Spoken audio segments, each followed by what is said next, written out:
bergerak berbagi untuk negeri, guru penggerak majukan pendidikan, guru penggerak menghamba pada murid, kreatif rancang pembelajaran, hargai potensi, tingkatkan prestasi, lahirkan profil pelajar Pancasila.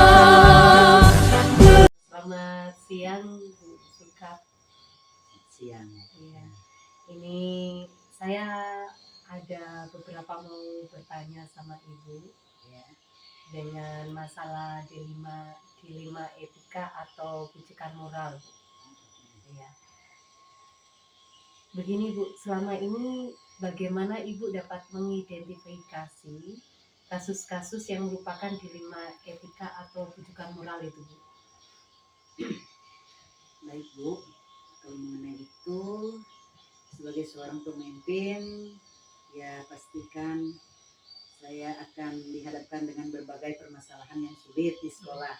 Nah, jadi diputuskan, namun kita harus mengambil keputusan dengan cepat dan tepat.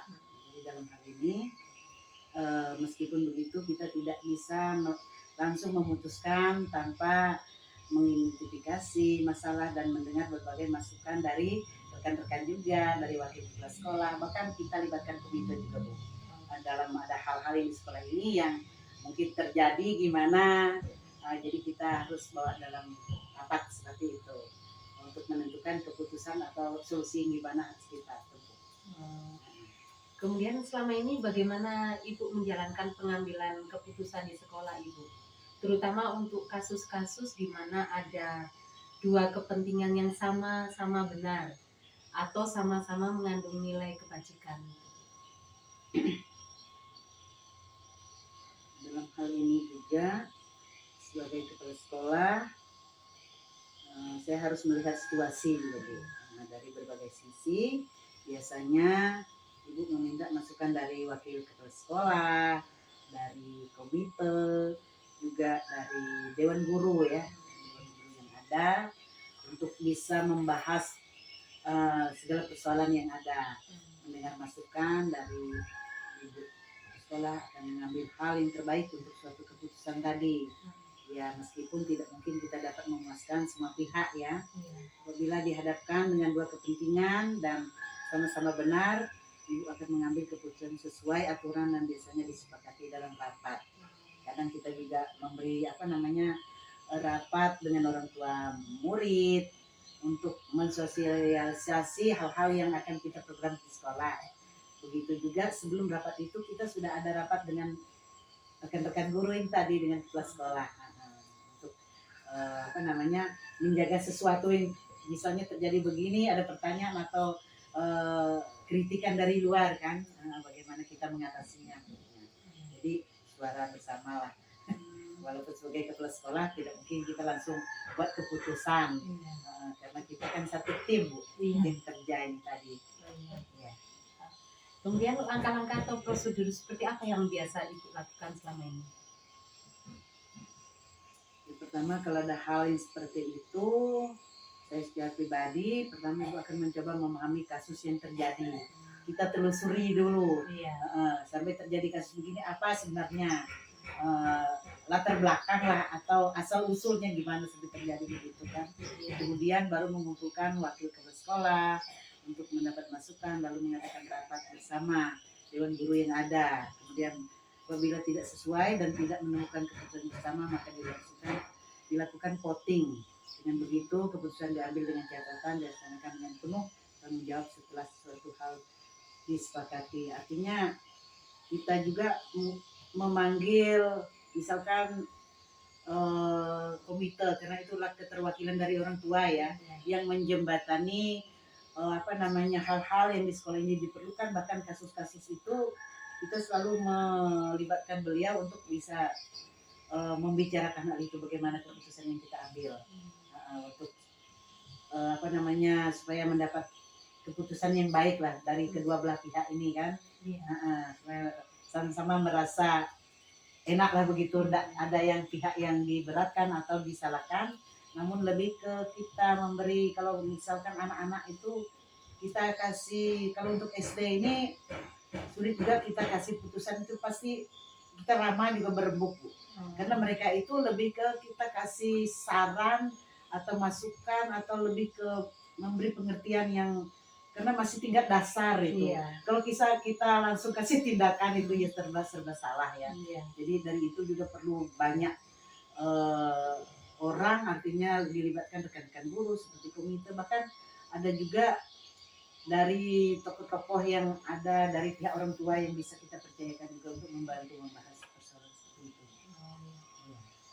Hal-hal apa saja yang selama ini Ibu anggap efektif dalam pengambilan keputusan pada kasus-kasus dilema etika? Yang efektif itu pertama, kalau kita buat rapat ini sama Dewan Guru, artinya kita lebih setelah membahas itu kita harus satu suara. Jangan sampai nanti ketemu ibu guru atau pak guru ini, oh saya tidak tahu masalah itu, saya kurang tahu dan sebagainya, sehingga satu tim itu tidak satu persepsi, tidak kompak. Jadi dalam segala hal itu saya selalu katakan seperti itu Bu. Kita harus satu suara. Misalkan kita disalahkan, kita tetap bersuara yang sama untuk menemukan solusi keputusan. Jangan ini saya tidak dilibatkan di situ, persoalan itu saya kurang tahu. Jadi kita harus bisa, baik itu mengenai kunjungan dari pemerintah, dari kabupaten juga menanyakan apa, bahkan dari orang tua murid, dari pihak-pihak lain juga kita harus satu suara, kompak, karena kita satu tim, karena kita harus juga menjaga kita ini. Saya katakan saya dikerjakan jadi kepala sekolah ini bukan karena saya pintar ya, karena dukungan dari bapak ibu juga. Kita ibaratkan rumah, tidak mungkin satu tiang, maka rumah itu tidak akan kokoh. Nah begitu juga bapak ibu guru saya juga menjaga. Ketika saya ditanyakan, saya juga menjaga image ini tadi, kita satu tim. Tidak mungkin saya begini guru ini begini. Sering saya sampaikan tuh, tapi itu ada juga terjadi Bu di situ.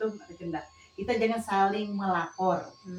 Karena kalau kita melaporkan seseorang itu sama hal kita melaporkan diri kita sendiri. Melaporkan sesama guru melaporkan kepala sekolah. Ujungnya kalau kepala sekolah tersudut, dia akan ungkapkan semuanya, maka semua itu akan diketahui orang lain gimana nih. Jadi kita harus kompak. Jadi kebutuhannya tidak seperti itu Bu. Demikian juga dengan dilema-dilema yang dilakukan khususnya peserta didik ini berbagai hal. Saya bilang 10 anak 10 karakter yang berbeda. Jadi kita harus kompak untuk menangani hal tersebut. Kalau bisa kita jangan sampai ekspos keluar. Apapun perilaku anak itu kita bisa redamkan di dalam, dan kita bisa manggil orang tua itu secara empat mata. Gitu. Jadi seperti itu yang saya lakukan di sekolah ini. Kemudian apakah Ibu memiliki sebuah tata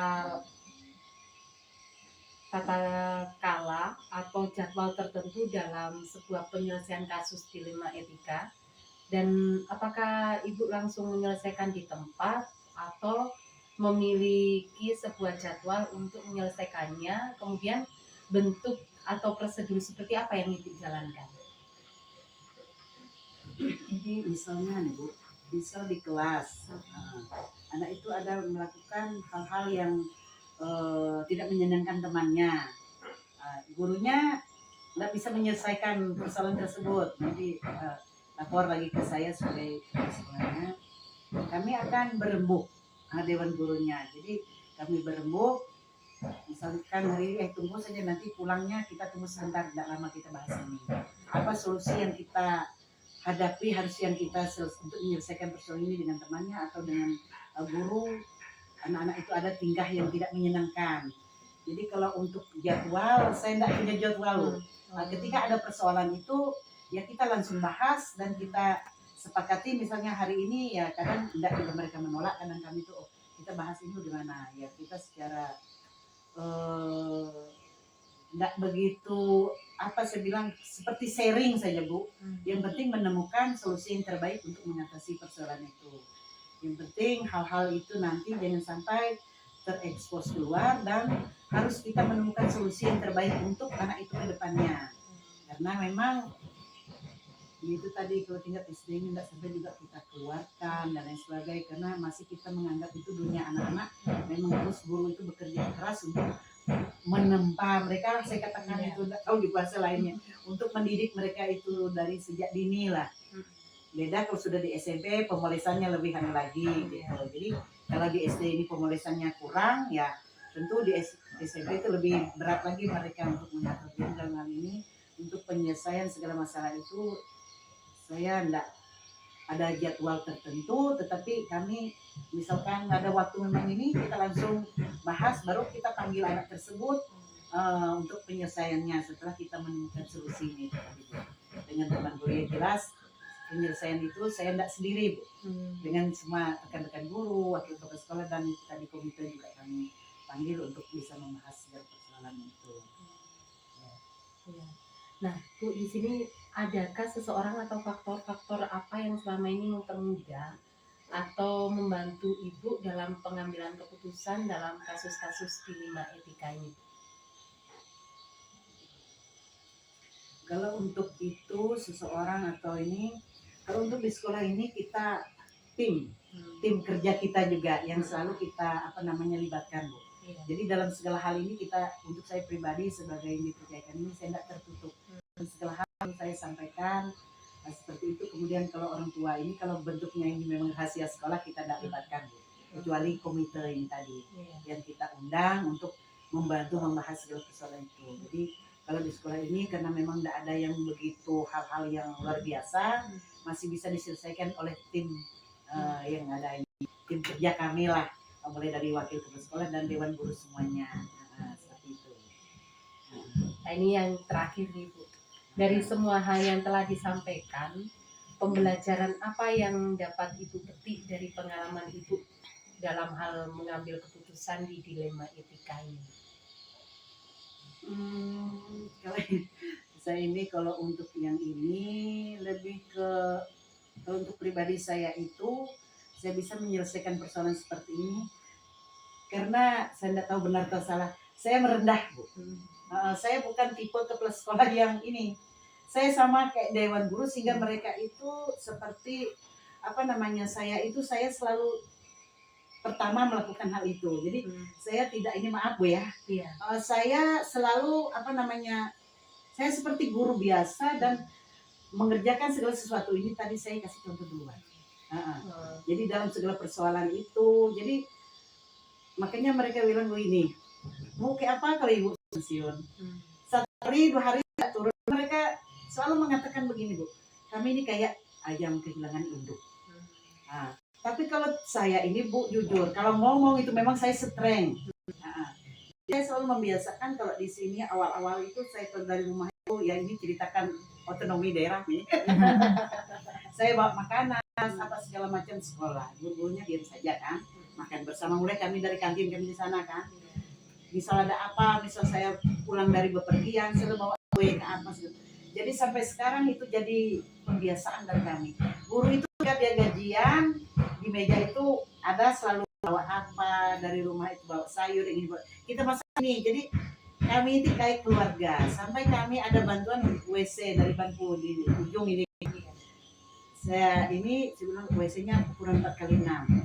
Saya lihat masih ada, kita buat dapur ini. Jadi buatlah kami dapur mini. Adek kebetulan dia itu memang kerja itu bisa. Makanya kami pindah dari kantin itu dapur kami sebenarnya kurang 5x8 itu kan. Jadi saya dengan mereka ini kayak, saya bilang kita di sekolah ini kan kita keluarga dekat. Jadi ada apapun di sekolah ini mereka selalu bantu saya, Bu, menyelesaikan persoalan apa. Itu tadi mereka mengatakan kalau tidak ada kepala sekolah, gimana kepala sekolah? Sudah saya ini dianggap kayak orang tua mereka kan.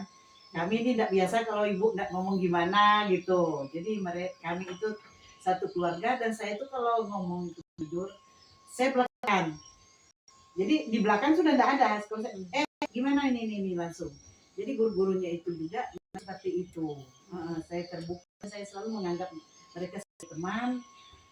Jadi mereka itu ya itu tadi saya lihat ya taat apa yang kami programkan bersama, kompak gitu, sehingga kalau ada persoalan ini kami sama-sama menyelesaikan. Itu urusan kepala sekolah, enggak. Saya sudah katakan jangan bilang itu urusan kepala sekolah, kita satu tim. Jadi enggak boleh kita di kelas itu kan itu gurunya, enggak. Murid itu nanti juga misalnya di kelas 1 dia akan naik ke kelas 2. siapkah Bapak Ibu kalau guru kelas 1 atau kelas 1 itu kan urusannya Bu guru kelas 2 atau kelas 1. Enggak dibantu teman, artinya kalau ada masalah itu bantu gimana cari solusinya. Jadi mereka dari situ Bu yang menjadi apa namanya katakanlah patokan atau apa ya, sehingga mereka saling bantu. Jangan itu kan bukan murid saya, ini murid si ini. Bagaimana nanti mereka katakan itu padahal kita satu tim, ini murid kita semua. Cuman kita posisinya di kelas ini. Tapi murid itu satu sekolah itu tanggung jawab bersama. Jadi tolong memantau saat mereka bermain, jangan sampai mereka berkelahi, dorong dan sebagainya. Karena permasalahan itu akan ditanyakan saya. Ini gimana kok guru perhatikan? Jadi itu yang saya terapkan di sini Bu untuk kebersamaan, kekompakan dalam hal itu.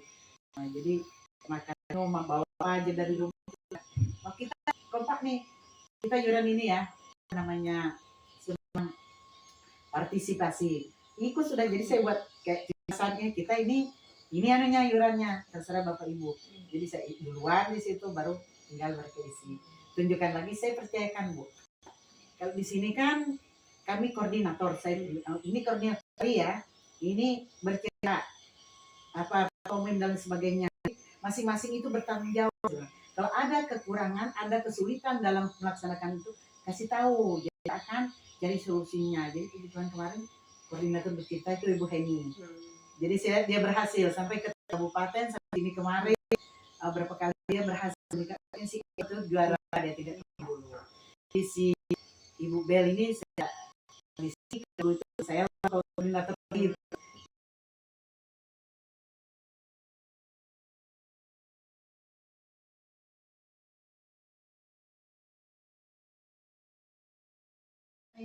Nah, bagaimana jadi di Jumat di Sabtu ini kami kan ada singkat. Saya bilang kita aktifkan kembali waktu Covid kami berhenti karena Muslim Pak Serani juga kami yang Kristen dampingi untuk anak-anak itu mengkoordinirnya. Jadi dalam bulan kami ini 2 kali. Jadi minggu pertama dan ketiga ibadah singkat. Nah, jadi seperti itu Bu, saya selalu melibatkan mereka, percayakan semua guru-guru, semua pegawai yang ada di sini untuk membantu mengkoordinir setiap koordinator yang sudah ditetapkan itu di SK dan sebagainya. Cuma saya tidak tahu Bu benar atau salahnya. Karena memang untuk memimpin seperti ini ya di sekolah ini saya bilang kalau semua kantor sekolah itu pasti ada aja tidak begitu kompak kan, tergantung pemimpinnya. Nah, kenapa di situ kan sulit juga menyatukan persepsi yang berbeda-beda kan, tetapi pada intinya kita bisa kompak, bisa kerjasama dengan baik untuk sekolah ini dalam segala hal, baik itu persoalan-persoalan yang kita hadapi bahkan untuk peningkatan lain-lainnya gitu. Jadi lebih dan kurangnya pernyataan saya kan maaf. Ya, terima kasih untuk hari ini Bu, kita bisa berbincang-bincang ya, terutama tentang dilema etika dan juga pengambilan keputusan. Terima kasih banyak Bu. Ya sama-sama. Sukses Bu ya. Iya.